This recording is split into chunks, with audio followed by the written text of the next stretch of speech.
গত মার্চ মাসে ভাঙড়ে যে বিস্ফোরণের ঘটনা, সেই ঘটনার এবার তদন্তভার তুলে নিয়েছে এনআইএ। আজ 7 সকালে শওকত মোল্লার বাড়িতে পৌঁছে গেল এনআইএ আধিকারিকরা। শওকত মোল্লা বাড়িতে নেই, সেই কারণে তার ছেলেকে ইতিমধ্যে আটক করা হয়েছে।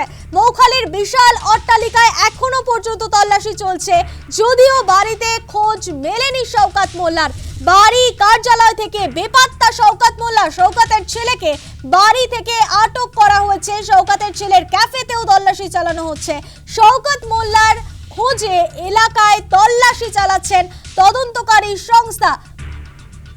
গত মার্চ মাসেই আপনাদের মনে থাকবে, নির্বাচনের ঠিক কিছুদিন আগেই আমরা দেখেছিলাম ভাঙড়ে বিস্ফোরণ ঘটেছিল এবং একজনের মৃত্যুর ঘটনা ঘটে। পাশাপাশি দেখা যায় যে বেশ কয়েকজন আহত হয়েছিলেন এই ঘটনায়। এবার সেই ঘটনার তদন্তে এনআইএ আধিকারিকরা তারা তদন্তভার হাতে তুলে নিয়েছে এবং এনআইএ আধিকারিকদের তদন্ত চলাকালীনই উঠে এসেছে শওকত মোল্লার নাম এবং শওকত মোল্লার বাড়িতে আজ 7 সকালেই পৌঁছে যান তদন্তকারী আধিকারিকরা। ইতিমধ্যেই ভাঙড়ের চালতাবেড়িয়ায় বামুনিয়ায় এনআইএ আধিকারিকরা পৌঁছে গিয়েছেন। বোমা বিস্ফোরণ স্থলে পৌঁছেছেন তদন্তকারীরা। গ্রামের কয়েকজনের বাড়িতে এনআইএ আধিকারিকদের প্রতিনিধি দল পৌঁছে গিয়েছে। ধৃত আহিদুল ইসলামের বাড়িতেও চলছে তল্লাশি। আহতদের বাড়িতেও যায় এনআইএ আধিকারিকরা।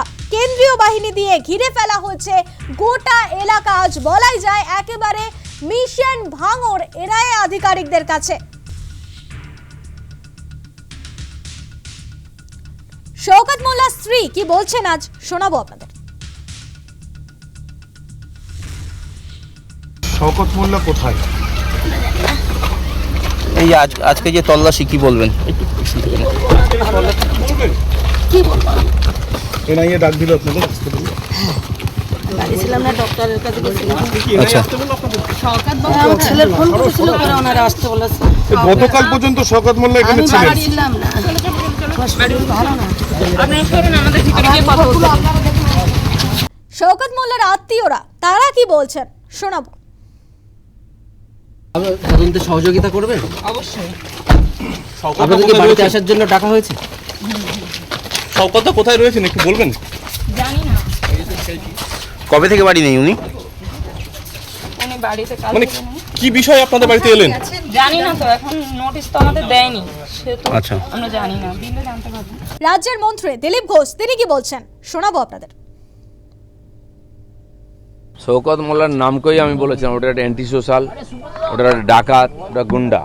আমাদের মাননীয় রাষ্ট্র সভাপতি নাড্ডাজির গাড়িতে যে অ্যাটাক হয়েছিল তাতে ওই নেতৃত্ব দিয়েছিল, মাইকে করে লোককে উস্কাচ্ছিল। অনেক পাপের ভাগিদার, ঢুকলে আর বেরোবার সম্ভাবনা কম।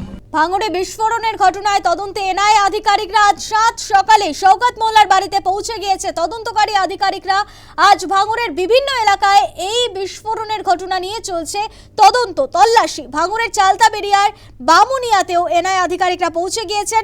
বিস্ফোরণ স্থলে গিয়েছেন আধিকারিকরা। গ্রামের কয়েকজনের বাড়িতেও পৌঁছেছে এনআইএ আধিকারিকের প্রতিনিধি দল।